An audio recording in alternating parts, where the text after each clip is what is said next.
Hello everyone, मेरा नाम है अमन और मैं आप सभी का स्वागत करता हूं agri entrance and BSc exams Adda 24/7 पर। जो बच्चे मुझे एग्रीकल्चर अड्डा 24/7 से देख रहे हैं उन सभी का भी स्वागत है आज के इस सेशन के अंदर। तो आज का हमारा टॉपिक रहने वाला है कंपोनेंट्स ऑफ सॉयल, यानी मृदा के घटक के बारे में आज हम इस क्लास के अंदर, इस सेशन के अंदर पढ़ने वाले हैं। टॉपिक आपका बहुत ज़्यादा इंपॉर्टेंट है, यानी क्लास बहुत ज़्यादा इंपॉर्टेंट है क्योंकि आपके सिलेबस के अंदर ये डायरेक्टली टॉपिक दिया हुआ है कंपोनेंट्स ऑफ सॉइल। ठीक है, तो इसके बारे में आज कंप्लीटली हम बात करने वाले हैं। क्लास आपकी बाइलिंगुअल रहेगी, यानी हिंदी मीडियम और इंग्लिश मीडियम दोनों बच्चे इसको देख सकते हैं। चाहे आप 5th डीन कमेटी के अकॉर्डिंग पढ़ रहे हो, चाहे आप 6th डीन कमेटी के अकॉर्डिंग पढ़ रहे हो, तब भी आप इस क्लास को देख सकते हैं क्योंकि दोनों के सिलेबस में क्या है, ये आपका टॉपिक दिया हुआ है। ये मेरा टेलीग्राम ग्रुप रहा, जिन बच्चों ने अभी तक ज्वाइन नहीं किया इसे ज्वाइन कर लेंगे क्योंकि इस क्लास की PDF मैं आपको इस टेलीग्राम ग्रुप पर प्रोवाइड कर दूंगा और इसके साथ ही साथ आप मुझसे डायरेक्ट यहाँ पर बातचीत भी कर सकते हैं। एग्रीकल्चर बाय अमन सर के नाम से टेलीग्राम ग्रुप है, लिंक आपको वीडियो के डिस्क्रिप्शन बॉक्स और कमेंट बॉक्स के अंदर मिल जाएगा। तो चलिए आप मुझे जो है यहाँ पर ये बताइए, सबसे पहला क्वेश्चन मैं आपसे ही करता हूँ, मुझे ये बताइए कि सोयल जो है उसके अंदर क्या क्या चीज़ें होती हैं। आप लोगों ने मिट्टी, यानी मिट्टी या मृदा जिसे कहते हैं, सोयल जिसे कहा जाता है, हर किसी ने देखी है। मुझे कोई बता सकता है सोयल या मिट्टी के अंदर आपका क्या क्या होता है, या मिट्टी आपकी किस किस चीज़ से मिलकर जो है बनी होती है? थोड़ा सा दिमाग अपना जो है वो खेतों की तरफ लेके जाइए और फिर याद कीजिए, है ना। अब इतना मैं यहाँ पर बता देता हूँ कि आपका क्वेश्चन किस तरीके का पूछा जाता है एग्जाम के अंदर। तो अगर लॉन्ग फॉर्मेट में क्वेश्चन आता है, यानी कि 10 नंबर या 15 नंबर का क्वेश्चन आता है, तो डायरेक्ट आपका क्वेश्चन पूछा जाता है कि जो है डिफाइन, यानी कि कंपोनेंट्स ऑफ सॉइल, यानी कि सॉइल के कंपोनेंट्स क्या हैं उनको डिफाइन करिए और जो आपके सॉइल के कंपोनेंट्स हैं उनको एक्सप्लेन करिए, डिटेल में जो है उनके बारे में बताइए। तो आपको ये जो सारी चीज़ें आज मैं इस क्लास के अंदर बताने वाला हूँ वो आपको सारी की सारी चीज़ें मेंशन करनी है। एक एक नंबर के भी छोटे छोटे क्वेश्चन बनते रहते हैं, वो भी मैं आपको यहाँ पर बता दूंगा। तो आप लोगों ने सोच लिया होगा कि मिट्टी के अंदर क्या क्या पाया जाता है।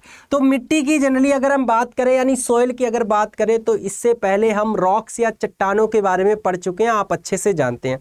रॉक्स या चट्टाने, यानी कि जो चट्टानों के बारे में पढ़ा था तो मैंने उसमें क्या बताया था कि जो चट्टाने होती हैं, रॉक्स होते हैं, उन्हीं की क्या होती है, वेदरिंग होती है और वेदरिंग होके वही क्या है आपकी सोइल बनाती हैं, यानी कि उन्हीं से क्या है मिट्टी का निर्माण होता है।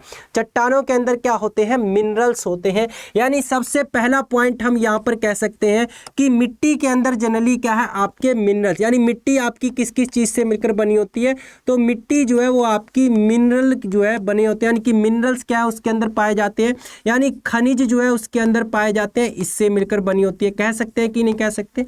दूसरा मुझे बताओ मिट्टी और उसके अंदर क्या क्या चीजें पाई जाती है। तो मैंने आपको क्या बताया था, पहले भी बताया था कि मिट्टी के अंदर ऑर्गेनिक मैटर होता है। मैंने बताया था ना कि उसके अंदर आपका एक मिट्टी आपको दिखाई थी फर्स्ट क्लास के अंदर, उसमें दिखाया था कि आपकी जड़ें या फिर उसके अंदर क्या है आपकी घास को मैं जनरली क्या कर रहा था, सेपरेट कर रहा था। यानी मिट्टी के अंदर जनरली क्या होता है, आपके प्लांट पार्ट्स भी होते हैं, प्लांट पार्ट्स भी होते हैं, यानी कि जो पौधा होता है आपका उसके पार्ट्स भी देखने को मिलते हैं। प्लांट पार्ट्स में क्या हो सकता है, यानी कि लीव्स हो सकती हैं, लीव्स का मतलब यानी पत्तियां हो सकती हैं। इसके साथ ही साथ क्या है, पौधे की रूट्स यानी कि जड़ जो है उसके अंदर हो सकती हैं। देन इसके अलावा जो है आपका प्लांट की ट्विग्स यानी कि टहनी उसके अंदर हो सकती है। इसके साथ ही साथ पौधे की जो आपके फ्रूट होते हैं, यानी कि प्लांट के ऊपर जो फ्रूट लगते हैं, फ्लावर होते हैं, यानी वो सभी के सभी पार्ट्स क्या है आपके मिट्टी के अंदर देखने को मिल सकते हैं। जैसे ये क्या है आपकी, यहाँ पर मान लीजिए ये प्लांट्स उगे हुए हैं, ये पौधे उगे हुए हैं, जब ये डेड होंगे तो उनकी जड़ें क्या है आपकी मिट्टी के अंदर रह जाएंगी। इनकी जो पुरानी पत्तियां हैं वो झड़कर कहाँ पर जाएंगी, मिट्टी के अंदर जाएंगी। यानी कि मिट्टी के अंदर जनरली क्या है प्लांट के पार्ट्स भी देखने को मिलते हैं। वो आपकी पत्ती हो सकती है, जड़ें हो सकती हैं, टहनियाँ हो सकती हैं। अब ये जब क्या होती हैं, डिकम्पोज होती हैं, जब इनका डिकम्पोजिशन होता है तब बताओ ये किसके अंदर कन्वर्ट होती है, तो डिकम्पोजिशन होके ये आपकी ऑर्गेनिक मैटर के अंदर कन्वर्ट हो जाती हैं। किसके अंदर, ऑर्गेनिक मैटर के अंदर कन्वर्ट हो जाती हैं। तो इसका मतलब क्या हुआ कि मिट्टी के अंदर दूसरा कंपोनेंट आपका कौन सा पाया जाता है, ऑर्गेनिक जो है मैटर पाया जाता है ना। दूसरा कंपोनेंट्स कौन सा होगा, ऑर्गेनिक मैटर यानी कि कार्बनिक पदार्थ होगा। पहला कंपोनेंट आपका कौन सा होगा, मिनरल होंगे यानी कि खनिज होंगे। बात समझ में आ गई है सभी को, पहला कौन सा होगा, मिनरल यानी कि खनिज होंगे। इतनी बात आपको क्लियर है। इसके अलावा और बताओ मिट्टी के अंदर क्या होता है, और बताइए मिट्टी के अंदर इसके अलावा क्या होता है।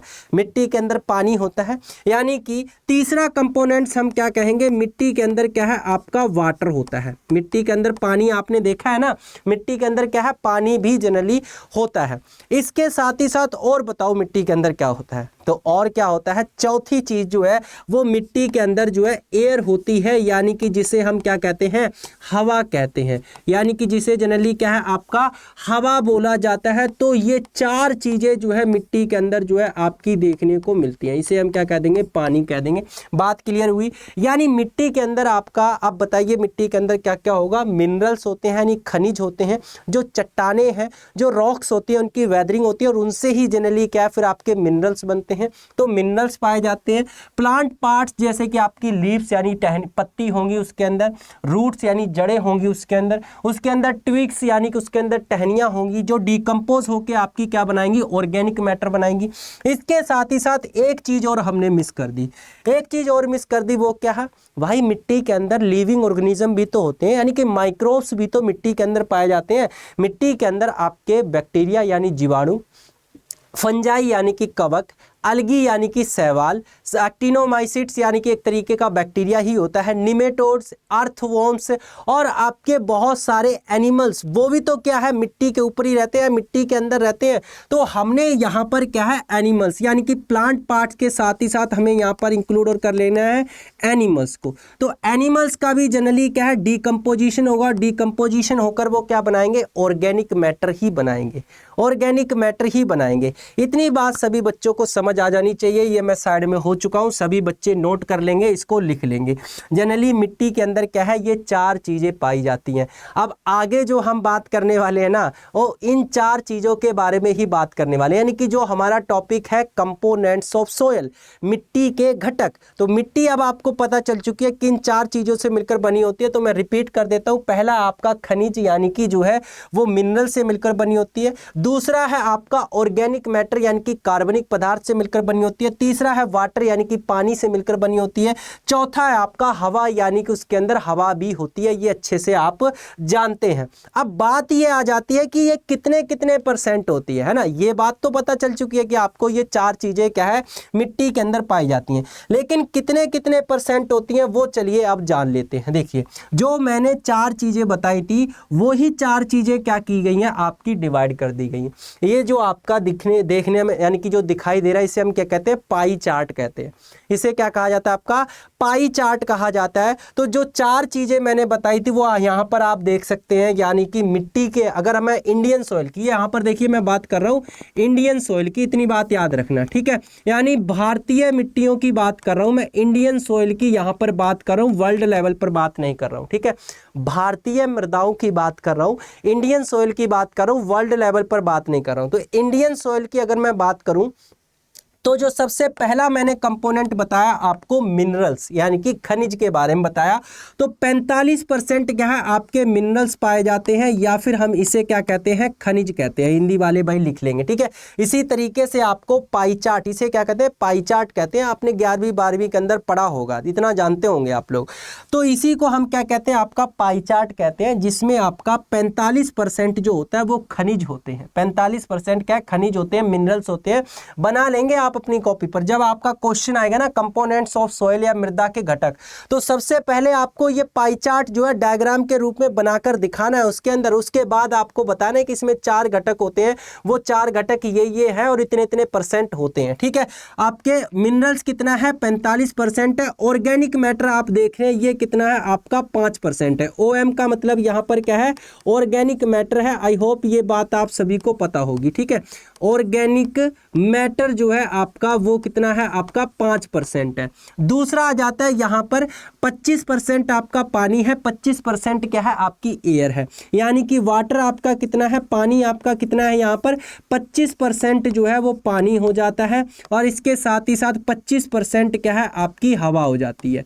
25% क्या है, हवा यानी कि एयर हो जाती है। बताओ इतनी बात क्लियर हुई? 4 कंपोनेंट्स आपके पूरे हो चुके, 1 2 3 और 4। ठीक है, इसको लिख लिया हिंदी वालों ने। इसको मैं रब कर देता हूं, यहां पर मिटा देता हूं ताकि थोड़ा सा आपको क्लियर नजर आए। ठीक है, थोड़ी सी चीजें क्लियर नजर आए। अब मुझे यहां पर एक बात बताओ, ये जो मिट्टी आप देख रहे हैं, यानी कि ये क्या है, मिट्टी के कंपोनेंट्स हैं, इसमें सॉलिड पार्ट कितना है, मिट्टी के अंदर सॉलिड पार्ट कितना है, बताइए। सॉलिड मतलब समझ रहे हैं ना, ठोस भाग कितना है। तो जो मिनरल्स हैं वो आपके कैसे होंगे, ठोस भाग होंगे। मिनरल्स आपके ठोस भाग होंगे कि नहीं होंगे। ऑर्गेनिक मैटर आपका वो आपका ठोस भाग होगा कि नहीं होगा।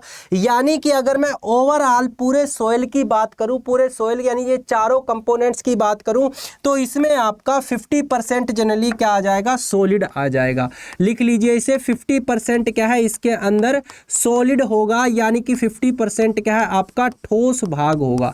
50% क्या है, आपका ठोस भाग होगा। कौन कौन सा ठोस भाग है, आपका मिनरल जो 45% है, ऑर्गेनिक मैटर जो कि आपका 5% है। तो यहां पर आपका 45 प्लस जो है आपका 5 कितना हो गया, 50% जो है आपका यहां पर सॉलिड भाग हो चुका है, ठोस भाग हो चुका है। देन बाकी का बचा हुआ ये आपका जो भाग बचा है, इसे हम क्या कहेंगे, पोरस पार्ट यानी पोरस भाग कहेंगे। यानी 50% आपका क्या है, मिट्टी के अंदर जो है वो कैसा होता है, पोरस होता है। 50% क्या है, मिट्टी के अंदर पोरस होता है। 50% कैसे हो गया, यानी 25% के अंदर आपका क्या है, पानी है, 25% के अंदर आपका क्या है, हवा है। तो टोटल आपका कितना हुआ, 50% हुआ। अब कुछ बच्चे कह रहे होंगे सर पानी वाला जो भाग है वो आपका खाली कैसे हुआ। भाई पानी वाला भाग तो भरा हुआ है, हवा वाला तो चलो वो मान सकते हैं कि वो खाली है। जैसे अपने एटमॉस्फेयर के अंदर क्या है, हवा है, लेकिन हमें नजर नहीं आती, हमें जनरली क्या है, इसको खाली मान के चलते हैं। आप जिस रूम में बैठे हुए उसमें बहुत सारी हवा भरी हुई है, लेकिन आपको नहीं फर्क पड़ता, हवा जो है उसको हम कंसीडर नहीं करते, उसको खाली मानते हैं कि नहीं मानते हैं। यानी पानी को हम भरा हुआ मान सकते हैं। जैसे एक गिलास के अंदर पानी है तो आप ये कहोगे कि हाँ गिलास भरा हुआ है, लेकिन अगर आपका गिलास के अंदर पानी नहीं है फिर भी उसके अंदर हवा है, लेकिन आप उसको ये नहीं कहोगे कि गिलास भरा हुआ है, आप क्या कहोगे, गिलास खाली है। यही बात है ना। बट आपका देखिए यहां पर अगर मैं बात करूं तो ये 50% पोरस क्यों कहा गया है इसको। जैसे मान लीजिए अगर मैंने मिट्टी को क्या कर दिया, ड्राई कर दिया, यानी मिट्टी को मैंने सुखा दिया, तो मिट्टी को सुखाने के बाद उसमें से जो आपका पानी होगा वो तो निकल जाएगा। मिट्टी को मैंने सुखा दिया तो सुखाने के बाद आपका क्या है, उसमें पानी निकल जाएगा। तो पानी जब आपका निकल चुका है तो बचाओ अब क्या बचा है, पानी आपने निकाल दिया तो उसमें 50% तो सॉलिड बचा है, 50% क्या बचा, आपका पोरस बचा, यानी 50% जो है वो आपका खाली एरिया बचा।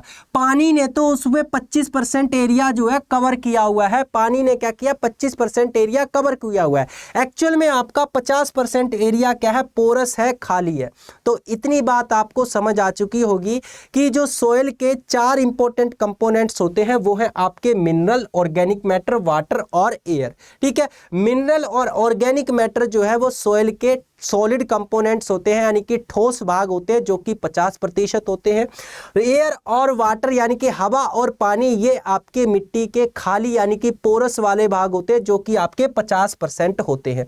अब यहां पर अगर मैं बात करूं तो ये आपके क्या है, फिक्स रहते हैं। यानी कि एक आइडियल सॉइल की अगर मैं बात करूं, एक आइडियल या एक आदर्श मिट्टी की अगर बात की जाए तो ये कंपोनेंट्स क्या है, आपके फिक्स रहते हैं। लेकिन यहां पर अगर आप देखेंगे तो इसके अंदर ये जिगजैग लाइन लगाई हुई है। इस जिगजैग लाइन का मतलब कोई जा बता सकता है आपका क्या होगा।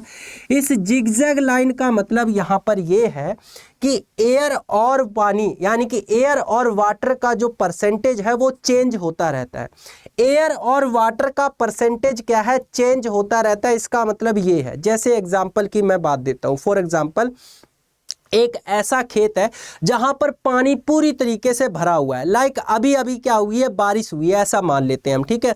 तो बारिश हुई है तो खेत के अंदर क्या है, पानी भर गया। तो खेत के अंदर जब पानी भर गया है तो खेत के अंदर यानी उस मिट्टी के अंदर जो खाली जगह है, जो पोरस जगह है, जहां पर हवा भरी हुई है, वहां पर भी पानी भर जाएगा, जाके भर जाएगा कि नहीं भर जाएगा। तो उस केस के अंदर क्या होगा, पानी जो है वो ज्यादा हो जाएगा और हवा क्या है, कम हो जाएगी। चेंज हुआ। देन दूसरा पॉइंट ऑफ व्यू ले लेते हैं हम। मान लीजिए क्या है, आपकी कई दिनों से बारिश नहीं हुई या खेत के अंदर हमने पानी नहीं दिया, तो पानी जो होगा ऑलरेडी मिट्टी के अंदर वो धीरे धीरे कम होने लगेगा, इवेपोरेट होने लगेगा, पौधों के द्वारा यूज में ले लिया जाएगा। तो मिट्टी के अंदर क्या हो जाएगा, आपका पानी की कमी हो जाएगी। और जैसे ही पानी की कमी होगी तो उसकी जगह कौन ले लेगी, हवा ले लेगी। तो जनरली ये दोनों आपके कंपोनेंट्स हैं, यानी एयर और वाटर, ये क्या होते रहते हैं, चेंज होते रहते हैं, फ्लैक्चुएट होते रहते हैं। लेकिन एक ऐसी मिट्टी, एक आदर्श सोयल, एक आइडियल सोयल, जिसके अंदर जनरली क्या है, आपका 25% एयर और 25% वाटर होता है, हम ऐसा मानकर चलते हैं। यानी कि एक आदर्श सोयल या एक आदर्श मिट्टी हम उसे कहेंगे जिसमें क्या है, आपका 45% मिनरल होंगे, 5% ऑर्गेनिक मैटर होगा, 25% 25% उसके अंदर एयर होगी, 25% उसके अंदर क्या होगा, आपका वाटर होगा। तो इतनी बात आपको समझ आ जानी चाहिए कि सोइल के 4 कंपोनेंट्स होते हैं, वो जनरली मैंने बता दिए। उसमें 50% सॉलिड और 50% क्या है, पोरस होता है। मैं चीज़ों को बार बार रिपीट इसलिए कर रहा हूँ ताकि आपको इस क्लास के अंदर ही सारी चीज़ें याद हो जाए। बात समझ में आ चुकी है। चलिए एक बार यहाँ पर हम थोड़ा सा इसको भी देख लेते हैं, जो आपने स्टार्टिंग में डायग्राम देखा था। यहाँ पर भी वही चीज़ें बताई गई हैं। 45% क्या है, आपका मिनरल है और ये 5% आपका ऑर्गेनिक मैटर है, जो कि मिलकर क्या बना रहा है, आपका सॉलिड पोर्शन बना रहा है। तो ये आपका 45 प्लस जो है 5, बताइए कितना हो गया, 50% हो गया। बताइए 50% आपका क्या है इसके अंदर, हाँ सभी बच्चे बताएंगे कमेंट सेक्शन के अंदर। 50% क्या है, आपका सॉलिड है। 50% क्या हो गया, सॉलिड हो गया। मुझे पता है आप लोग मुझे रिकॉर्डेड देख रहे हैं, बट हाँ आपको इमेजिन ऐसे करना है कि जैसे मैं लाइव पढ़ा रहा हूँ, ठीक है, लाइव पढ़ा रहा हूँ। ये बात आपको ध्यान रखनी है और जो चीज़ें मैं बता रहा हूँ उनको अच्छे से समझना है। ये आपका 50% सॉलिड हो चुका है, 25% वाटर, 25% एयर, यानी कि ये आपका 50% यहाँ पर क्या हो चुका है, पोरस हो चुका है। पोरस का मतलब यहाँ पर क्या है, खाली। पोरस का मतलब खाली, मतलब कि वहां पर क्या है, हवा भरी हुई है, ऐसा मान के चलते हैं ड्राई सोइल के अंदर। लेकिन अगर एक आइडियल सोइल की बात करें तो 25% वाटर है, 25% क्या है, उसके अंदर एयर है। अब चलिए वन बाय वन हम यहाँ पर बात कर लेते हैं सभी के बारे में। सबसे पहला कंपोनेंट जो है हमारा, वो कौन सा है, खनिज है, या फिर जिसे हम क्या कहते हैं, मिनरल्स कहते हैं। बताओ क्या मुझे इसके बारे में बताने की जरूरत है, मिनरल्स या खनिज क्या होते हैं, क्या आपको बताने की जरूरत है? नहीं है, क्योंकि ऑलरेडी मैं ये चीज पढ़ा चुका हूँ। रॉक्स आपकी चट्टानें पढ़ाई थी मैंने, उसके बाद आपको मैंने क्या पढ़ाया था, मिनरल्स पढ़ाया था। तो मिनरल्स के अंदर मैंने आपको यही 2 पिक्चर के एग्जांपल दिए थे, कोई दूसरी भी चीजें मैंने लेके नहीं आया, वही लाया हूं ताकि आपकी रिवीजन भी हो जाए और आपको पता भी चल जाए। कहने का मतलब, अगर मान लीजिए आपसे क्वेश्चन आता है कंपोनेंट्स ऑफ सोइल, तो आपको ये 4 डायग्राम बना देने हैं, यानी चार डायग्राम कर रहा हूं, ये आपको डायग्राम बना देना है। इस तरीके का तो नहीं बनेगा, ये वाला बनाना है आपको, ठीक है।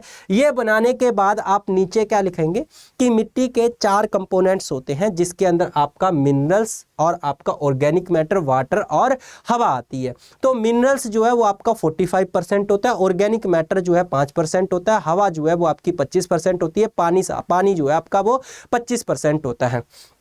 इन 4 कंपोनेंट्स में से आपका जो मिनरल और ऑर्गेनिक मैटर है, ये आपका ठोस भाग होता है, यानी कि जो कि 50% होता है, और हवा और पानी जो कि आपका पोरस भाग होता है, जो कि आपका 50% होता है। इतनी बात लिखने के बाद अब आपको आगे करके क्या करना है, यानी कि जब लॉन्ग एक्सप्लेन करना है, लंबा जो है आंसर देना है, तो उस केस के अंदर आप एक एक को उठाएंगे और एक्सप्लेन करते जाएंगे। तो अब हम वही कर रहे हैं, यानी कि आपके एग्जाम के अंदर लॉन्ग फॉर्मेट में अगर क्वेश्चन आता है तो आप कैसे एक्सप्लेन करेंगे। तो खनिज के बारे में सबसे पहले आपको बताना है, पहला कंपोनेंट्स हमारा खनिज है।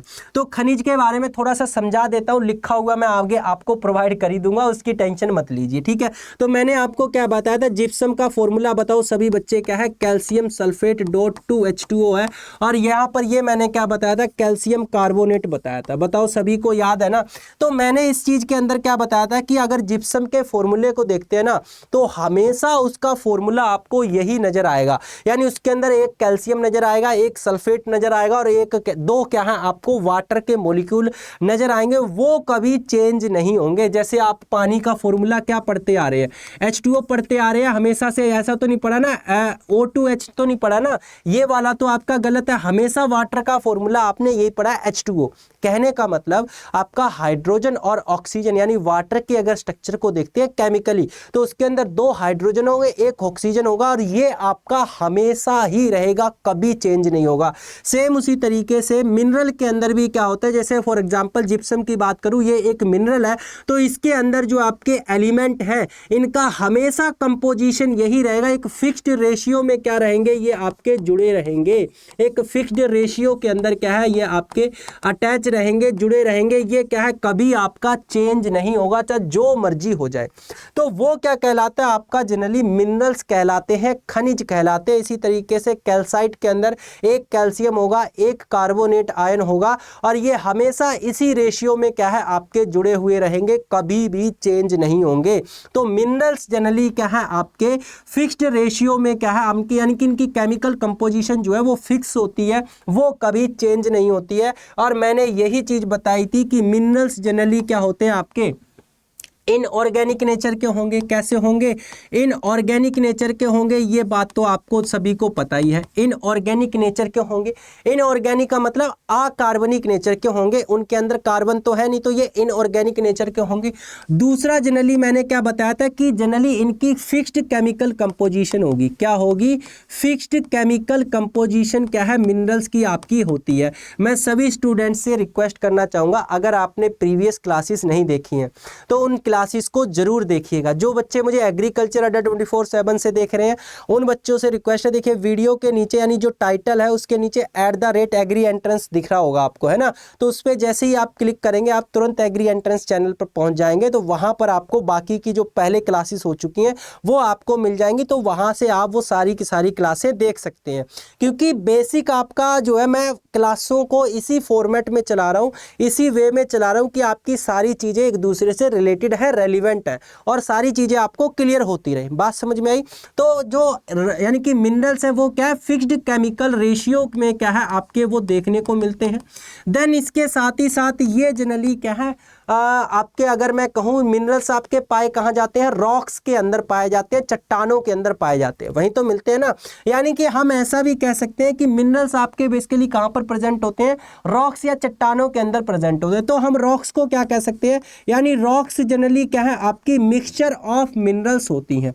रॉक्स जनरली क्या आपकी मिक्सचर ऑफ मिनरल्स होती हैं, यानी मिनरल्स हमें कहाँ से मिलते हैं, रॉक्स से मिलते हैं, चट्टानों से मिलते हैं, ऐसा हम लिख सकते हैं। तो आपको यही चीज़ें लिखनी है बस कि जनरली मिनरल्स क्या है आपके इनऑर्गेनिक सब्सटेंस होते हैं जो कि एक फिक्स्ड डेफिनेट केमिकल कंपोजिशन में क्या है आपके देखने को मिलते हैं। और एक पॉइंट आप यहाँ पर और लिख लीजिए, मिनरल्स हमेशा कैसे होंगे आपके होमोजीनस नेचर के होते हैं।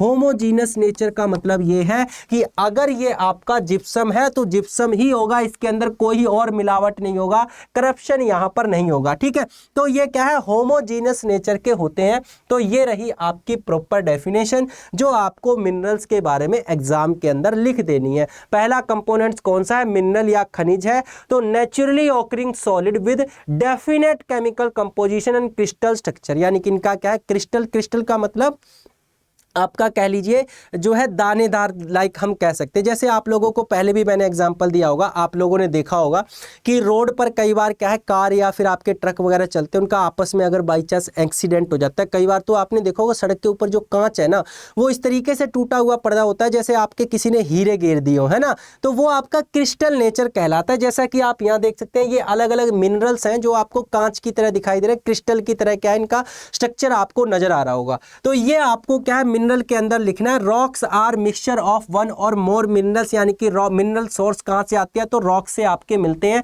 तो इसका आप स्क्रीनशॉट ले लीजिए या फिर ऑलरेडी मैंने बता दिया कि एग्रीकल्चर बाय अमन सर इस टेलीग्राम ग्रुप पर मैं आपको इसकी पीडीएफ दे दूंगा, आराम से वहां से आप नोट्स बना लेना। पहला कंपोनेंट्स आई होप आपको क्लियर हो चुका होगा क्योंकि ऑलरेडी हमने पढ़ा हुआ। अब दूसरे कंपोनेंट्स की बात कर लेते हैं। अच्छा ये चीज तो मैं बताना भूल ही गया, ये कंपोनेंट्स कितना पार्टिसिपेट करता है।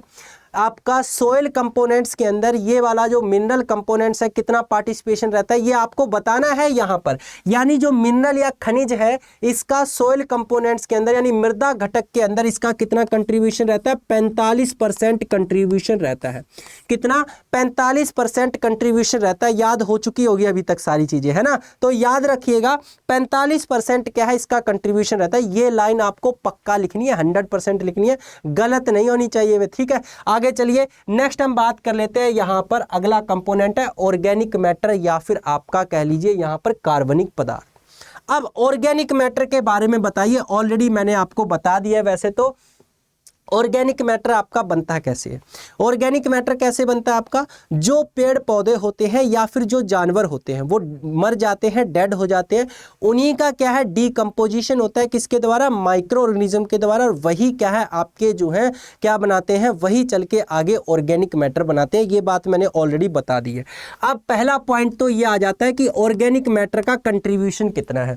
यानी ऑर्गेनिक मैटर के कंट्रीब्यूशन की बात करूं तो सोइल कंपोनेंट्स के अंदर ऑर्गेनिक मैटर का कितना कंट्रीब्यूशन है, बताइए सभी बच्चे, कितना कंट्रीब्यूशन है। 5% जो है ऑर्गेनिक मैटर का कंट्रीब्यूशन है। इतनी बात आप सभी को पता है। अब ऑर्गेनिक मैटर बनता कैसे है, तो इसके अंदर जनरली क्या है, प्लांट्स यानी कि प्लांट्स एंड जो है आपके दूसरे कौन से होंगे, एनिमल्स। अब प्लांट्स एंड एनिमल्स के अंदर सारी चीजें आ जाती हैं। प्लांट्स के अंदर, प्लांट्स का मतलब प्लांट की जड़ भी आ जाएगी, रूट्स भी यानी कि रूट्स आ जाएगा, उसका स्टेम यानी तना आ जाएगा, उसकी लीव्स यानी पत्तियां आ जाएंगी, उसके फ्रूट्स आ जाएंगे, उसके सीड्स आ जाएंगे। प्लांट्स का हर एक पार्ट इसके अंदर आ जाएगा, ठीक है। दूसरी एनिमल्स की अगर मैं बात करता हूं तो एनिमल्स के अंदर हम इंसान भी आते हैं, जो आपके बड़े बड़े एनिमल्स हैं वो भी आते हैं, और जो छोटे मोटे एनिमल्स हैं वो भी आते हैं, और जो माइक्रो ऑर्गेनिज्म है वो भी आपके इसी के अंदर कंसीडर किए जाएंगे। तो जब प्लांट्स और एनिमल्स क्या हो जाते हैं आपके जनरली जो है डेड हो जाते हैं, क्या होंगे, डेड होंगे। तो डेड होने के बाद इनका क्या होता है बताइए, इनका होता है डीकंपोजिशन, यानी कि ये क्या है आपके मर जाते हैं। मरने के बाद इनका विघटन होता है। डीकंपोजिशन को हम क्या कहते हैं, विघटन कहते हैं। विघटन जनरली किसके द्वारा होता है, माइक्रो ऑर्गेनिज्म के द्वारा होता है। माइक्रो ऑर्गेनिज्म मतलब कि आपके बैक्टीरिया, फंजाई, ठीक, एक्टिनोमाइसेट्स, इनके द्वारा क्या है आपका विघटन होगा, डीकंपोजिशन होगा। और डीकंपोजिशन होने के बाद ये आपके क्या बनाते हैं, ऑर्गेनिक मैटर बनाते हैं, यानी कि कार्बनिक पदार्थ बनाते हैं। बात समझ में आई, इतनी बात आपको समझ आ चुकी होगी। लिखना कैसे उसकी टेंशन मत लो, आगे मैं आपको यहां पर ये दे दूंगा सारी चीजें, बस आप समझ लीजिए चीजों को, ठीक है। तो ऑर्गेनिक मैटर क्या है आपका बन चुका है। अब ये ऑर्गेनिक मैटर के अंदर बताओ क्या क्या होगा। यानी ऑर्गेनिक मैटर जो हम मिट्टी के अंदर डाल रहे हैं इसका क्या फायदा है, इसका क्या फायदा है। तो ऑर्गेनिक मैटर जनरली क्या है आपका, एक तो मिट्टी की भौतिक दशा को सुधारता है, यानी फिजिकल कंडीशन को इंप्रूव करता है। ऑर्गेनिक मैटर जनरली क्या है, मिट्टी की फिजिकल कंडीशन को इंप्रूव करता है, भौतिक दशा को जो है आपका ये क्या करता है, इंप्रूव करता है। पहली बात तो ये है, ठीक है। दूसरा क्या है, ऑर्गेनिक मैटर जो होता है वो आपका नाइट्रोजन, इसके अलावा ऑर्गेनिक मैटर आपका फॉस्फोरस, देन जो है आपका सल्फर। यानी नाइट्रोजन, फॉस्फोरस और सल्फर इसका क्या है, अच्छा सोर्स होता है। नाइट्रोजन, इसके अलावा फॉस्फोरस और सल्फर का क्या है, अच्छा सोर्स होता है। कौन, ऑर्गेनिक मैटर। ये बात आपको समझ आई। देन देखिए यहां पर जो ऑर्गेनिक मैटर है इसका डीकंपोजिशन कौन कर रहे हैं, विघटन कौन कर रहे हैं, बैक्टीरिया कर रहे हैं, फंजाई कर रही है, इसके अलावा एक्टिनोमाइसिट्स कर रहे हैं। आप लोगों ने देखा होगा ना, यानी खराब फ्रूट है, यानी कि जो आप फल है जो आपने फेंक दिया या फिर आपने सब्जी वगैरह फेंक दी, वो धीरे धीरे क्या आपकी सड़ने लगती है, और सड़के क्या धीरे धीरे आपकी मिट्टी के अंदर ही मिक्स हो जाती है। वही आपका विघटन या डीकंपोजिशन कहलाता है। तो वो कौन करते हैं, माइक्रो ऑर्गेनिज्म करते हैं। यानी कहीं ना कहीं हम ऐसा कह सकते हैं कि जो माइक्रो ऑर्गेनिज्म है वो क्यों कर रहे हैं ये काम, बताओ। माइक्रो ऑर्गेनिज्म को कोई शौक है भाई, वो चलिए हमने उनको क्या किया, जो मरे हुए पौधे हैं या मरे हुए जानवर हैं उन्होंने क्या करा, उसको खाद के अंदर बदल दिया, ऑर्गेनिक मैटर के अंदर बदल दिया। क्या उनको शौक है, उनको हमने क्या बंधुआ मजदूर बना के रखा हुआ है कि हाँ भाई ये रहा पौधा मर चुका है अब इसको मिट्टी के अंदर बदल दो, ये रहा खरगोश मर चुका है अब इसको मिट्टी के अंदर बदल दो, बताओ। तो क्या हमने उनको मजदूरी पे रखा हुआ है? क्या हम उनको जो है पैसे दे रहे हैं इसके बदले? नहीं दे रहे हैं ना। वो क्यों कर रहे हैं ये काम? वो इसलिए कर रहे हैं क्योंकि उन्हें क्या चाहिए? एनर्जी चाहिए। उन्हें क्या चाहिए? खाना चाहिए। उन्हें क्या चाहिए? फूड चाहिए। वो फूड कौन है? वो फूड आपके वो डेड प्लांट हैं, वो डेड एनिमल हैं, इसलिए वो क्या कर रहे हैं? आपके उसको डिकम्पोज कर रहे हैं। यानी कि यहाँ पर ऑर्गेनिक मैटर आपका कह लीजिए, ऑर्गेनिक जो मटेरियल होता है वो एक तरीके से क्या है? फूड का काम करता है, या फिर कह लीजिए एनर्जी का सोर्स होता है। एनर्जी का सोर्स होता है किनके लिए? माइक्रो ऑर्गेनिज्म के लिए, यानी सूक्ष्म जीव के लिए। बात समझ में आई? माइक्रो ऑर्गेनिज्म के लिए या फिर कह लीजिए सूक्ष्म जीव के लिए क्या है? एक तरीके से फूड का काम करता है, एनर्जी का काम करता है, इसीलिए वो करते हैं। अदरवाइज उन्हें शौक नहीं है, या हमने उन्हें बंधुआ मजदूर बना के नहीं रखा हुआ है। बात समझ में आई? ये बात आपको सारी क्लियर हो चुकी होगी। यहाँ पर आपको ये चीजें नजर भी आ रही है। ये पौधे हैं, इसके अंदर क्या है? आपके बैक्टीरिया या फिर कह लीजिए माइक्रो ऑर्गेनिज्म है, जो कि क्या है? माइक्रो ऑर्गेनिज्म मिलकर और पौधे यानी कि प्लांट्स और आपके एनिमल्स मिलकर क्या करते हैं? ऑर्गेनिक मैटर का फॉर्मेशन करते हैं, निर्माण करते हैं। अब एक छोटी सी चीज और ध्यान दीजिए, जो ये आपने देखा था अभी, जो हमने पढ़ा था यानी पाई चार्ट के बारे में, जिसमें हमने देखा था कि 45% क्या है? मिनरल है, खनिज है, और 5% क्या है? आपका ऑर्गेनिक मैटर है। तो ये 5% जो ऑर्गेनिक मैटर है, इसके अंदर देखिए कंट्रीब्यूशन किस किस का है। तो यहाँ पर 10% तो जो है ऑर्गेनिज्म का कंट्रीब्यूशन है। ऑर्गेनिज्म मतलब यानी कि वही माइक्रो ऑर्गेनिज्म की बात हो रही है। 10% जो है पौधे की जड़ों का कंट्रीब्यूशन है, और 80% किसका? ह्यूमस का कंट्रीब्यूशन है। यानी मिट्टी के अंदर जो आपका 5% ऑर्गेनिक मैटर प्रेजेंट है ना, मिट्टी के अंदर जो 5% क्या है? ऑर्गेनिक मैटर प्रेजेंट है। लिख लेंगे सभी बच्चे, मिट्टी के अंदर जो 5% ऑर्गेनिक मैटर प्रेजेंट है, उसके अंदर मैं बात करूं तो 10% तो कंट्रीब्यूशन किसका है? आपका ऑर्गेनिज्म का है। ऑर्गेनिज्म का मतलब समझ रहे हैं ना? ऑर्गेनिज्म का मतलब यहां पर आपके वो माइक्रो ऑर्गेनिज्म की बात हो रही है। देन माइक्रो ऑर्गेनिज्म, इसके साथ ही साथ आपके दूसरे जो ऑर्गेनिज्म है, जैसे कि आपका अर्थवॉर्म हो गया, जैसे कि आपके रोडेंट्स हो गए, जैसे कि आपके निमेटोड हो गया, उनकी बात हो रही है। अभी मैं आगे चल के आपको बताऊंगा, ठीक है। दूसरा जो 10% कंट्रीब्यूशन है वो किसका? आपका प्लांट्स की रूट्स का है, यानी कि जड़ों का है। फॉर एग्जाम्पल जैसे कि ये मान लीजिए आपका पौधा लगाया हुआ है, ठीक है। अब ये जनरली क्या है? प्लांट्स आपका जब मान लीजिए अभी तक तो क्या है? ये जिंदा है, लेकिन ये कभी तो मरेगा, कभी तो डेड होगा। तो जब ये डेड होगा, इसकी जड़ें कहाँ? मिट्टी के अंदर ही रह जाएंगी। तो वही क्या आपकी डिकम्पोज होके ऑर्गेनिक मैटर के अंदर कन्वर्ट होंगी। जो इसकी पत्तियां हैं वो भी जनरली क्या है? मिट्टी के ऊपर आकर गिरेंगी, फिर वो भी क्या है? डिकम्पोज होंगी, और वो भी क्या है? ऑर्गेनिक मैटर के अंदर कन्वर्ट हो जाएंगी। तो 10% क्या है? रूट्स का जो है कंट्रीब्यूशन होता है। इसके अलावा जो 80% कंट्रीब्यूशन होता है वो आपका ह्यूमस का कंट्रीब्यूशन होता है। ह्यूमस का क्या है? कंट्रीब्यूशन होता है। ह्यूमस भी जनरली क्या आपका ऑर्गेनिक मैटर का ही एक फॉर्म होता है, ऑर्गेनिक मैटर का ही क्या है? एक फॉर्म होता है। फिलहाल इतना याद रखिए आप, ठीक है। तो ये आपका कंट्रीब्यूशन हो गया ऑर्गेनिक मैटर में भी, यानी 5% जो है ना, ये 5% का अगर हम देखते हैं तो इसमें 10% कंट्रीब्यूशन रूट्स का है, 10% ऑर्गेनिज्म का है, 80% जो है ह्यूमस का है। अब यहां पर आप देख लीजिए क्या क्या लिखना है। तो यहां पर सबसे पहले तो देखिए ऑर्गेनिक मैटर के अंदर जनरली होता है क्या आपका? तो residue of plants and animals होते हैं, यानी कि प्लांट्स और एनिमल्स के क्या है? रेजिड्यू होते हैं। यहां पर ये बात क्लियर है।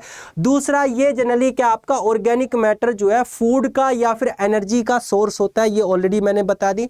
इसके साथ ही साथ ऑर्गेनिक मैटर के अंदर जनरली क्या आपका? नाइट्रोजन, फास्फोरस और इसके अलावा सल्फर जो है वो क्या आपका प्रेजेंट होता है, जो कि पौधों के लिए क्या है? एक तरीके से न्यूट्रिएंट का काम करता है। बताओ, इतनी बात सभी को क्लियर हो चुकी है? ये ऑलरेडी मैं बता चुका हूं।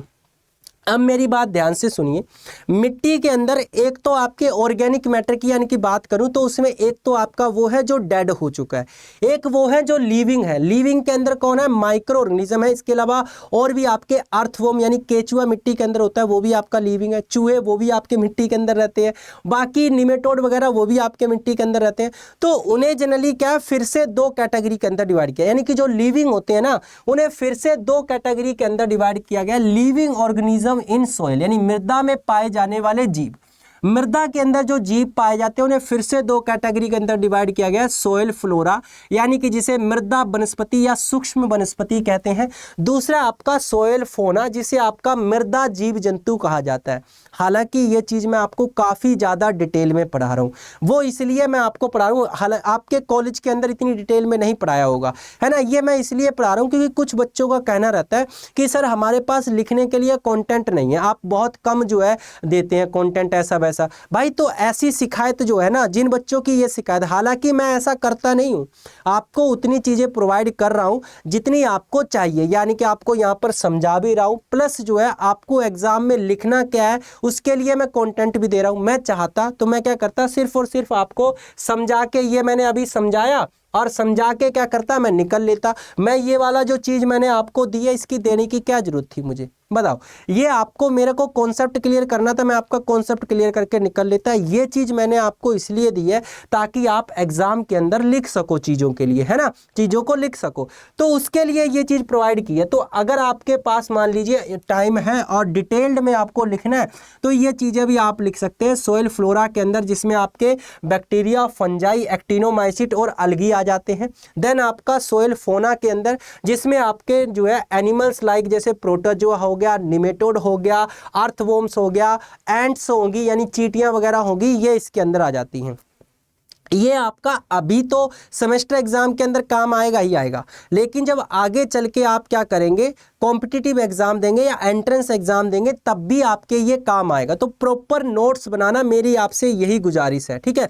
तो ये आपको प्रॉपर नोट्स यहाँ पर बनाने। आई होप ये बात आपको समझ आ चुकी होगी कि ऑर्गेनिक मैटर की यानी कि ऑर्गेनिक पार्ट की अगर मैं बात करता हूँ मिट्टी की, जो कि दूसरा कंपोनेंट है, जो कि 5% कंट्रीब्यूशन करता है, उसके अंदर आपका एक तो डेड वाला पोर्शन होता है, एक लिविंग वाला पोर्शन होता है। जो लिविंग वाला पोर्शन होता है उसे फिर से दो कैटेगरी के अंदर आपका रखा गया, जो कि मैंने ये आपको बता दिया, मैंने आपको यहां पर बता दिया। अब चलिए चलते हैं तीसरा कंपोनेंट यानी कि सोइल वाटर की बात कर लेते हैं, मृदा जल की बात कर लेते हैं। पहले मुझे ये बताओ मिट्टी के अंदर पानी आता कहां से है, ये बताओ मिट्टी के अंदर पानी आता कहां से है। तो बिल्कुल सही, आप जो कह रहे हैं वो बिल्कुल सही कह रहे हैं, यानी मिट्टी के अंदर पानी कहां से आता है, आपका रेनफॉल से आता है, यानी कि बारिश होती है तो बारिश से क्या है मिट्टी के अंदर पानी आता है, बिल्कुल सही कह रहे हैं आप। दूसरा बताइए मिट्टी के अंदर और पानी कहां से आता है। तो मिट्टी के अंदर हम आर्टिफिशियल रूप से पानी देते हैं, यानी कि फसलों के अंदर हम पानी लगाते हैं ना, बताओ खेत के अंदर पौधे लगाए तो खेत के अंदर पौधे लगाने के लिए हम उसके अंदर पानी लगाते हैं। तो जब हम आर्टिफिशियल रूप से पानी लगाते हैं तो हम उसे क्या कहते हैं, इरिगेशन कहते हैं। यानी मिट्टी के अंदर और पानी कहां से आता है, इरिगेशन से आता है, या फिर जिसे हिंदी में हम क्या कहते हैं, सिंचाई कहते हैं। जिसे हिंदी में क्या बोला जाता है, आपका सिंचाई बोला जाता है। तो इरिगेशन से पानी आपका आता है। इसके अलावा और पानी कहां से आता है, अगर बर्फबारी होती है यानी कि अगर बर्फ पड़ती है, स्नोफॉल होती है, तो वो भी तो आपका बाद में पानी के अंदर ही कन्वर्ट हो जाता है ना, है ना। अगर स्नोफॉल पड़ रही है, बर्फ पड़ रही है, तो वो भी बाद में पानी के अंदर कन्वर्ट हो जाएगा। ये सारे के सारे क्या है, आपके सोर्स हैं जिससे मिट्टी के अंदर पानी आता है। अब मिट्टी के अंदर जो पानी रहता है ना, वो हमेशा आपका पौधे के लिए अवेलेबल होगा ऐसा नहीं है, है ना। तो मैं यहाँ पर थोड़ी थोड़ी चीज आपको बता रहा हूँ, आगे चल के आपका सोइल वाटर के ऊपर एक अपने आप में एक सेपरेट टॉपिक है, वो मैं आपको तब पढ़ाऊंगा। फिलहाल आपको यहाँ पर थोड़ी थोड़ी सी चीज मैं आपको बता दे रहा हूँ। देखिए मिट्टी के अंदर जो पानी होता है वो हमेशा पौधे के लिए अवेलेबल नहीं होता है। फॉर एग्जाम्पल मेरी बात ध्यान से सुनना, जैसे मान लीजिए अभी अभी बारिश हुई, या आपने क्या किया, खेत के अंदर पूरा पानी भर दिया, और पूरा पानी आप खेत के अंदर भर देंगे तो क्या होगा, खेत के अंदर जो है आपका जो 45% क्या थे, आपके मिनरल थे, और 5% जो ऑर्गेनिक मैटर था, सॉलिड वाला पोर्शन था, उस पर तो कोई फर्क नहीं पड़ेगा। लेकिन बचा ये आपका 25-25 वाला, यानी कि 25-25 वाला, जिसमें आपका 25% एयर थी, हवा थी, वो भी पौधे को चाहिए रेस्पिरेशन के लिए। तो जब आपने फुल पानी खेत के अंदर भर दिया तो ये हवा की जगह ही क्या है, आपका पानी भर जाएगा, हवा की जगह क्या है, पानी भर जाएगा। यानी मिट्टी में आपका इस तरीके से पूरी तरीके से पानी आपको देखने को मिलेगा। और इस कंडीशन के अंदर पानी इतना ज़्यादा हो जाता है कि वो पानी क्या आपका नीचे की तरफ ग्रेविटेशनल फोर्स की वजह से नीचे की तरफ जो है जाने लगता है। इस पानी को हम ग्रेविटेशनल वाटर कहते हैं, ध्यान रखना। इस पानी को क्या कहा जाता है? ग्रेविटेशनल वाटर कहा जाता है, जो कि आपका नीचे की तरफ बहने लगता है, ग्रेविटी फोर्स के द्वारा नीचे की तरफ जाने लगता है। भाई ग्रेविटी फोर्स कहाँ लग रही है? नीचे की तरफ लग रही है ना, तभी तो हम पृथ्वी के ऊपर है, अदरवाइज हम हवा में उड़ रहे होते। आहा, कितना मजा आ रहा होता अगर हवा में उड़ रहे होते, ग्रेविटेशनल फोर्स नहीं होती है ना। हाँ देखो कितने खुश हो रहे हो भाई, मज़ा नहीं आ रहा होता, सज़ा मिल रही होती है ना। जो कुर्सी है वो हवा में उड़ रही होती है, आपके माथे पे कुर्सी, माथे पे कुर्सी आके लगी, आपके अलमारी रखी है वो हवा में उड़ रही होती, आपके यहाँ पर रखी, आपने घर में कहीं पैसे रख दिए और आपने जाके देखा भाई घर में तो पैसे है ही नहीं, गायब हो गए, वो उड़कर कहीं और चले गए। तो ग्रेविटी नहीं होती तो कुछ भी नहीं होता है ना, तो इंपॉर्टेंट है भाई, ठीक है। तो जब क्या आपका ग्रेविटेशनल फोर्स के द्वारा पानी नीचे जाता है तो उस पानी को हम क्या कहते हैं? उस पानी को आपका ग्रेविटेशनल वाटर कहा जाता है, जो कि पौधे के लिए नहीं होता है, यानी पौधे के काम ये नहीं आता है, ये नकारा है, ये प्लांट को अवेलेबल नहीं होता है। दूसरा, जब एक्स्ट्रा वाटर था वो आपका निकल लिया, एक्स्ट्रा वाटर निकलने के बाद अब क्या होगा? मिट्टी के अंदर पानी भी होगा और मिट्टी के अंदर हवा भी होगी, क्योंकि थोड़ा बहुत क्या हो चुका है, मिट्टी के अंदर जगह खाली हो चुकी है, वहां पर हवा आपकी आ जाएगी। तो जब आपकी मिट्टी के अंदर पानी भी है, हवा भी है और ऑर्गेनिक मैटर और मिनरल्स तो है ही है, तो इस कंडीशन के अंदर जो पानी होगा वो पौधे को अवेलेबल होगा। और उस पानी को हम क्या कहते हैं? उस पानी को कैपिलरी वाटर कहते हैं, यानी कि ये जनरली क्या है? प्लांट को अवेलेबल होता है। ये पानी क्या है? आपका प्लांट को जो है अवेलेबल होता है, लेकिन कैपिलरी वाटर भी सारा का सारा अवेलेबल नहीं होता, आधा अवेलेबल होता है, वो हम आगे चल के डिटेल में पढ़ेंगे, फिलहाल मैं आपको समझाने के लिए बस बता रहा हूँ, ठीक है। नेक्स्ट कैटेगरी आ जाती है भाई, पानी जो है मिट्टी के अंदर बहुत कमी होगी, यानी कि पानी की कमी हो चुकी है, हमने खेत के अंदर पानी नहीं लगाया, ना ही बारिश हुई, जिसकी वजह से मिट्टी में क्या बहुत नाम मात्र पानी बचा, और वो नाम मात्र पानी क्या है? जो मिट्टी के पार्टिकल है उनके चारों तरफ चिपका हुआ है। तो ये पानी भी क्या है? आपका पौधों को अवेलेबल नहीं होता है, यानी कि प्लांट इसको भी क्या है? अपटेक नहीं कर सकते। तो यही पानी जो है सिर्फ और सिर्फ पौधों को अवेलेबल होता है। तो ये जनरली क्या आपका सोइल वाटर के बारे में आपको लिखना है कि सोइल वाटर जनरली क्या आपका कितना कंट्रीब्यूशन करता है। एक आइडियल सोइल के अंदर 25% इसका कंट्रीब्यूशन होता है। मिट्टी के अंदर पानी आता कहाँ से है? तो ये आपके सोर्सेस है जहाँ से मिट्टी के अंदर पानी आता है। देन उसके बाद लिखना है कि मिट्टी के अंदर जो पानी होता है वो जनरली बताइए किस किस काम आता है, बताओ। चलिए, मिट्टी के अंदर जो पानी होता है वो किस किस काम आता है? सबसे पहले क्या है? प्लांट उसको क्या करते हैं? अपटेक करते हैं, यानी प्लांट उसको लेते हैं, ठीक है। पहला काम तो क्या है? प्लांट उसको अपटेक करते हैं, प्लांट उसको पीते। भाई पानी प्लांट को चाहिए ना जिंदा रहने के लिए, तो प्लांट के काम आएगा। दूसरा बताइए क्या काम आएगा? तो वो न्यूट्रिएंट को जो है सॉल्यूशन फॉर्म में लेकर आता है, यानी कि आपको ये बात अच्छे से पता है, मैं पढ़ा चुका हूँ इसेंशियल प्लांट न्यूट्रिएंट्स के बारे में एग्रोनॉमी के अंदर। तो जो न्यूट्रिएंट्स होते हैं वो क्या है? आपके सॉल्यूशन फॉर्म में होते हैं। क्या होते हैं? सॉल्यूशन फॉर्म में होते हैं, यानी कि पानी के अंदर घुल जाते हैं, तब जो है पौधा उनको अपटेक करता है सॉल्यूशन के रूप में, घोल के रूप में। तो न्यूट्रिएंट अपटेक में भी क्या है? पानी कहीं ना कहीं मदद करता है। नेक्स्ट अगला बताइए दूसरा। देन आपका तीसरा इंपॉर्टेंट पार्ट क्या है? तो मिट्टी के अंदर क्या रहेंगे? आपके माइक्रो ऑर्गेनिज्म रहते हैं, यानी सूक्ष्म जीव रहते हैं। इन सूक्ष्म जीव को भी तो भाई पानी चाहिए, जैसे हमें पानी चाहिए होता है उसी तरीके से इनको भी पानी चाहिए। तो माइक्रो ऑर्गेनिज्म को भी क्या है? पानी की आवश्यकता होती है। ये बात आप सभी को क्लियर हो चुकी होगी, आई होप सभी को समझ आ चुका होगा। तो देखिए यहाँ पर तीसरा कंपोनेंट्स कौन था? वाटर था, जिसके बारे में ऑलरेडी सारी चीजें बता चुका हूं कि रेन होगी, स्नो होगी, इरिगेशन होगी, ड्यू होगी, ये जनरली क्या है? पानी के सोर्स होते हैं। ये एक तरीके से सॉल्वेंट का काम करते हैं या न्यूट्रिएंट के कैरियर का काम करते हैं। माइक्रो ऑर्गेनिज्म भी क्या करता है? इनको अपने लिए प्रयोग में लेता है, और ये जनरली क्या है? मिट्टी का 25% जो है कंट्रीब्यूशन करते हैं। बताओ सभी बात सभी को क्लियर हुई कि नहीं? साइड में मैं हो जाता हूं, स्क्रीनशॉट ले लो, या फिर एज यूजुअल टेलीग्राम ग्रुप पर एग्रीकल्चर बाय अमन सर मैं पीडीएफ दे दूंगा, वहां से आप प्रॉपर नोट्स बना लेना। अब बताओ ये चीज मुझे देने की क्या जरूरत थी? भाई बताओ, ये चीज मुझे देने की जरूरत थी। ये चीज मैं क्यों दे रहा हूं? आप लोगों के लिए दे रहा हूं, ताकि आप एग्जाम के अंदर जो है प्रॉपर लिख सको, प्रॉपर जो है अच्छे से लिख सको, ताकि आपको मार्क्स मिल सके। तो इसी बात के लिए क्लास को लाइक कर देंगे सभी बच्चे, है ना? सेशन को सभी बच्चे लाइक कर देंगे। स्क्रीनशॉट ले लिया, चले आगे बढ़े। नेक्स्ट चलिए आप बात कर लेते हैं चौथे कंपोनेंट्स की, वो है आपका सोयल एयर, यानी कि सोयल गैस के बारे में। सोयल एयर यानी कि सोयल गैस के बारे में सबसे पहले तो इसका कंट्रीब्यूशन बताओ मुझे कितना होता है। सोयल एयर का कंट्रीब्यूशन कितना होता है आपका 25% जो है इसका कंट्रीब्यूशन होता है। बताया ना मैंने अभी आपको कितना कंट्रीब्यूशन होता है, तो 25% जो है इसका कंट्रीब्यूशन होता है। ये बात आपको याद रहनी चाहिए, सभी को ये बात पता होनी चाहिए। सोयल एयर का कंट्रीब्यूशन कितना होता है 25% होता है। हालांकि वो चेंज होता रहता है, ऊपर नीचे होता रहता है, वो डिपेंड करता है पानी का कितना है और आपकी मिट्टी सूखी कितनी है ना, वो मैंने ऑलरेडी आपको बता दिया। तो 25% मिट्टी का कंट्रीब्यूशन रहता है। अब एक बात बताओ, अपने एटमॉस्फेयर के अंदर आपकी एयर्स हैं, ये बात आपको अच्छे से पता है ना। ये यहाँ पर चलिए एयर लिख देते हैं, यानी कि गैसेस आपकी लिख देते हैं। बताइए एटमॉस्फेयर के अंदर आपकी कौन कौन सी गैसेस हैं। तो सबसे पहले आपकी कौन सी है, सबसे ज़्यादा जो एटमॉस्फेयर के अंदर होती है वो है आपकी नाइट्रोजन। दूसरी आपकी कौन सी है, दूसरे नंबर पर जो सबसे ज़्यादा है वो आपकी है ऑक्सीजन।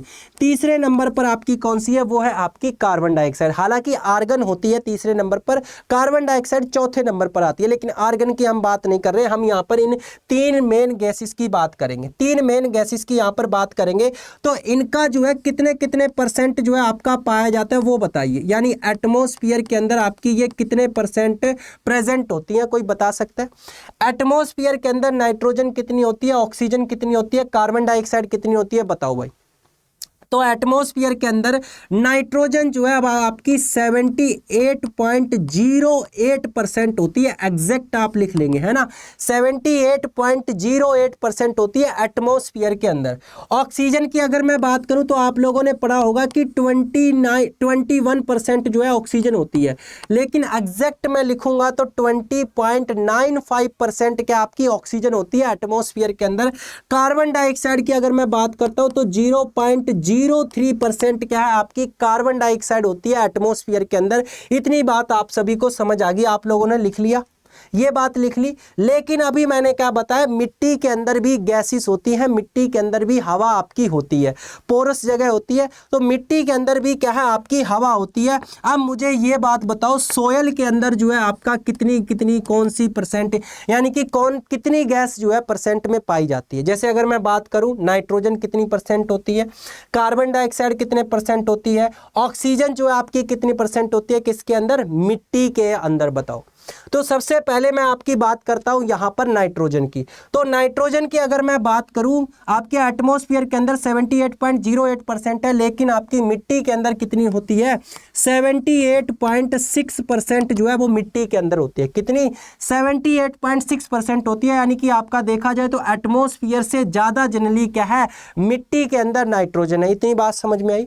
देन नेक्स्ट आपका ऑक्सीजन की अगर मैं बात करता हूं तो 20.95%, यानी कि ऑल राउंड अगर देखा जाए तो एक तरीके से हम इसको कह सकते हैं 21% जो है ऑक्सीजन किसमें, एटमॉस्फेयर के अंदर है। लेकिन अब यहां पर अगर मैं बात करूं आपकी मिट्टी की, तो मिट्टी के अंदर 20% क्या है, ऑक्सीजन होती है, यानी एटमॉस्फेयर के कंपैरिजन में ऑक्सीजन यहां पर कम है। क्यों कम है बताऊंगा। कार्बन डाइऑक्साइड की बात करता हूं तो 0.03% आपकी एटमॉस्फेयर के अंदर है, लेकिन मिट्टी के अंदर बात करूं तो 0.3 से लेके 0.5% क्या आपकी कार्बन डाइऑक्साइड होती है, किसके अंदर, सोयल के अंदर। यानी कि सोयल के अंदर जो है वो आपकी कार्बन डाइऑक्साइड ज्यादा है, एटमॉस्फेयर के कंपैरिजन में ऑक्सीजन क्या है आपकी कम है। इसके अलावा मैं यहां पर अगर बात करता हूं आपकी एटमॉस्फेयर के अंदर, तो एटमॉस्फेयर के अंदर जो है आपकी नाइट्रोजन जो है कम है, और सोयल के अंदर जनरली क्या है, नाइट्रोजन जो है वो क्या है आपकी ज्यादा है। बताओ सभी को ये बात समझ में आ चुकी है। हाँ, सभी को इतनी बात क्लियर है एकदम से, बताइए भाई। हाँ, सभी को इतनी बात क्लियर है। चलिए, ये क्या है आपका गैसेस का कंपोजिशन हो गया एटमॉस्फेयर के अंदर एंड जो है आपका सोइल के अंदर। जब आप चौथे कंपोनेंट यानी गैस के बारे में लिखेंगे तो आप उस केस के अंदर यहां पर जो है ये चीज आप बताएंगे, ठीक है, टेबल के फॉर्म में ये बना देंगे और ये चीज आपको बतानी है। अब मैं ये चीज बता देता हूं कि सोइल के अंदर कार्बन डाइऑक्साइड ज्यादा क्यों है और ऑक्सीजन कम क्यों है। अब मेरी बात ध्यान से सुनना। ये आप यहां पर देख रहे होंगे, आपको क्या है, पौधे नजर आ रहे हैं और नीचे मिट्टी नजर आ रही है, मिट्टी के अंदर माइक्रो ऑर्गेनिज्म नजर आ रहे हैं। पौधे बताइए सांस कहां से लेते हैं, पौधे आपके सांस कहां से लेते हैं। पौधे सांस लेते हैं आपके रूट से यानी कि जड़ों से। आपने सुना होगा कि पौधे क्या है, ऑक्सीजन छोड़ते हैं, बिल्कुल सही है, ऑक्सीजन छोड़ते हैं वो कहाँ पर, एटमॉस्फेयर के अंदर। लेकिन वो एटमॉस्फेयर से क्या लेते हैं, कार्बन डाइऑक्साइड लेते हैं। लेकिन अगर वो चीज होती है आपकी कहाँ पर, ऊपर वाले भाग में, यानी मिट्टी के ऊपर वाला जो सतह होता है वहां पर होती है। लेकिन अगर मैं नीचे की बात करूं, यानी जड़ की अगर बात करूं, मिट्टी के अंदर की बात करूं, तो यहां पर केस क्या है, उल्टा होता है। यहां पर जनरली क्या है, पौधे की जड़ें जो है वो कार्बन डाइऑक्साइड छोड़ती हैं और जनरली क्या है, आपकी ऑक्सीजन को क्या करती हैं, अपटेक करती हैं। कार्बन डाइऑक्साइड को छोड़ती हैं, ऑक्सीजन को क्या करती हैं, अपटेक करती हैं। मिट्टी के अंदर ऐसा होता है। ऊपर की अगर मैं बात करूं, मिट्टी से ऊपर यानी पत्तियों की अगर मैं बात करूं, तो वहां पर उल्टा हो रहा है, वहां ऑक्सीजन छोड़ी जा रही है और कार्बन डाइऑक्साइड क्या ली जा रही है ना। लेकिन यहाँ मिट्टी के अंदर उल्टा होता है, मिट्टी के अंदर कार्बन डाइऑक्साइड छोड़ी जाती है और ऑक्सीजन क्या है, ली जाती है पौधे के द्वारा। ये बात आपको क्लियर होनी चाहिए, हमेशा आपको कंफ्यूजन रहता होगा इसमें। मैंने जैसे ही कहा ना कि पौधे जनरली क्या है, कार्बन डाइऑक्साइड छोड़ते हैं, ऑक्सीजन लेते हैं, तो आपके माइंड में हिट किया होगा, अरे यार हम तो आज तक पढ़ते आ रहे हैं कि पौधे कार्बन डाइऑक्साइड को लेते हैं और ऑक्सीजन को छोड़ते हैं, और सर यहाँ पर उल्टा बता रहे हैं, है ना। बोलो किया ना हिट आपने। जो बायोलॉजी के बच्चे हैं 11वीं 12वीं, उन्होंने ये पढ़ा होगा कि पौधे क्या होते हैं आपके, ऑक्सीजन छोड़ते हैं, कार्बन डाइऑक्साइड लेते हैं। और जो बाकी के बच्चे उन्होंने भी यही पढ़ा होगा। ये बात सच है, लेकिन ये बात सच है आपकी मिट्टी के ऊपर, बस मिट्टी के ऊपर जो है सच है। लेकिन मिट्टी के अंदर क्या हो रहा है, तो मिट्टी के अंदर भाई पौधे को भी रेस्पायरेशन करना है ना, पौधे को भी सांस लेनी है। तो रेस्पायरेशन में पौधे भी वही करते हैं जो हम लोग करते हैं, यानी हम लोग ऑक्सीजन ले रहे हैं, कार्बन डाइऑक्साइड छोड़ रहे हैं। सेम उसी तरीके से पौधे भी क्या करते हैं, आपके ऑक्सीजन लेते हैं, कार्बन डाइऑक्साइड छोड़ते हैं, यानी कि ये आपका रूट में होता है, जड़ में होता है। जो ये माइक्रो ऑर्गेनिज्म देख रहे हैं ये कैसे हैं, लिविंग है, तो ये भी वही काम करेंगे, यानी ये भी जनरली क्या करेंगे, आपके ऑक्सीजन को लेंगे और कार्बन डाइऑक्साइड क्या करेंगे, आपके छोड़ेंगे, कार्बन डाइऑक्साइड क्या करेंगे, छोड़ेंगे। तो यही कारण है कि मिट्टी के अंदर जनरली क्या है, कार्बन डाइऑक्साइड ज्यादा होता है, ऑक्सीजन कम होती है, क्योंकि कार्बन डाइऑक्साइड छोड़ने वाले हैं यहाँ पर, लेकिन क्या है आपका ऑक्सीजन को छोड़ने वाला यहाँ पर कोई नहीं है। एटमॉस्फेयर के अंदर जो ऑक्सीजन है वो आपकी मिट्टी के अंदर इतनी जल्दी आ नहीं पाती है, वो मिट्टी के अंदर इतनी जल्दी आ नहीं पाएगी, क्योंकि मिट्टी क्या है, कॉम्पैक्ट है, हार्ड है एज कंपेयर टू आपके एटमॉस्फेयर के। तो ऊपर की ऑक्सीजन यहाँ पर नीचे आपकी आ नहीं पाती है, इस वजह से मिट्टी के अंदर जो है कार्बन डाइऑक्साइड क्या हो जाता है, ज्यादा हो जाता है, ऑक्सीजन क्या हो जाता है, कम हो जाता है एटमॉस्फेयर के कंपैरिजन में। आई होप आपको ये बात अच्छे से समझ आ चुकी होगी, कॉन्सेप्ट आपका क्लियर हो चुका होगा, है ना। अब मुझे एक बात बताओ, अब यहाँ पर अगर मैं गैसेस की बात करूं तो अब आपको एग्जाम के अंदर कैसे लिखना है वो मैं आपको बता देता हूं। चलिए आप क्या बताएंगे, मैं ही बता देता हूं यहाँ पर, है ना। तो यहाँ पर क्या लिखेंगे, जो गैसेस हैं वो जनरली क्या है, मिट्टी के अंदर जो पोर स्पेस होता है उसके अंदर क्या है आपकी ये प्रेजेंट होती है। मिट्टी के अंदर जनरली क्या है आपकी ऑक्सीजन जो है लोअर, यानी कि ऑक्सीजन क्या है, कम होती है। देन इसके साथ ही साथ कार्बन डाइऑक्साइड क्या है, मिट्टी के अंदर जो है ज़्यादा होती है, ऑलरेडी बता दिया। अब जो आपकी ऑक्सीजन या कार्बन डाइऑक्साइड है यानी गैसेस जो है वो आपकी कहाँ प्रयोग में ली जाती हैं, तो वो क्या है, पौधे की जड़ें वो ऑक्सीजन के यानी कि रेस्पायरेशन के लिए प्रयोग करती हैं। माइक्रो ऑर्गेनिज्म जो होते हैं वो क्या है आपके रेस्पायरेशन के लिए प्रयोग करते हैं सोयल एयर का, यानी कि मिट्टी के अंदर जो वायु होती है, हवा होती है उसका।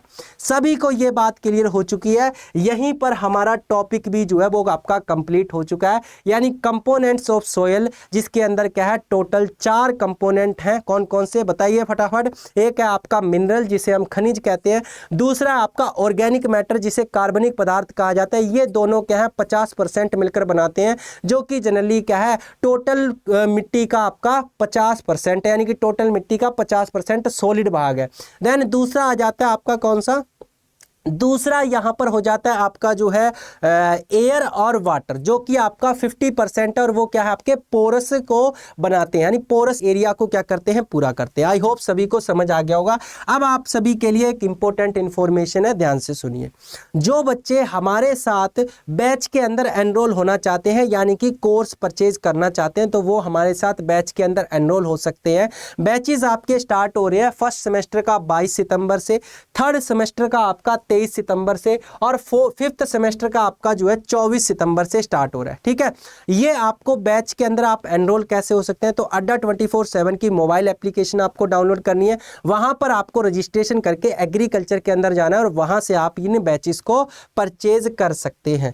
अब आपकी बात आ जाती है डिस्काउंट की, तो जो भी आपको वहां पर प्राइस दिख रहा होगा, तो अगर आपको डिस्काउंट चाहिए तो डिस्काउंट के लिए आपको क्या करना है, Y1021, ठीक है, ये जो है आपका कूपन कोड है Y1021, यानी कि Y1021 जैसे ही आप कूपन कोड लगाएंगे आपको वहां पर डिस्काउंट मिल जाएगा, आपको वहां पर जो है प्राइस में कम, यानी कि जो है कम प्राइस हो जाएगा, आप उसके अंदर आराम से एनरोल कर सकते हैं। तो आज की क्लास हमारी यहीं पर खत्म होती है। ये आपका हेल्पलाइन नंबर है, कोई आपकी क्वेरी हो तो आप इस नंबर पर कर सकते हैं। ये मेरा टेलीग्राम ग्रुप है, इसको ज्वाइन कर लेना, agriculture by Aman sir, link आपको वीडियो के डिस्क्रिप्शन बॉक्स और कमेंट बॉक्स के अंदर मिल जाएगा। यहाँ की जो है इसके टेलीग्राम ग्रुप पर आपको इस क्लास की PDF प्लस जो है आप मेरे से डिस्कशन कर सकते हैं, बातचीत कर सकते हैं। इसके साथ ही साथ अगर आपको वीडियो पसंद आई हो तो वीडियो को लाइक कर देना, शेयर कर देना, और इसके अलावा जो बच्चे इस चैनल पर नए हैं वो चैनल को सब्सक्राइब कर लेंगे। और जो बच्चे मुझे एग्रीकल्चर अड्डा 24/7 से देख रहे हैं उनके लिए मैं कहना चाहूँगा कि हमारा एक सेपरेट चैनल है agri entrance and BSc exams Adda 24/7, ठीक है। आपको वीडियो के टाइटल में नीचे आपको @एग्री एंट्रेंस ब्लू कलर का दिख रहा होगा, उस पर जैसे ही आप क्लिक करेंगे तुरंत आप उस चैनल पर पहुँच जाएंगे। तो अगर आप सेमेस्टर एग्जाम की क्लासेस चाहते हैं, अगर आप entrance exam like CUT PG, UP CATET PG इनकी प्रिपरेशन कर रहे हैं तो आप उस चैनल को सब्सक्राइब कर लेंगे और हमारे साथ जुड़ जाएंगे। मिलते हैं नेक्स्ट सेशन के अंदर नए टॉपिक के साथ। इतना अपना ध्यान रखिए, तैयारी करते रहिए। Thank you.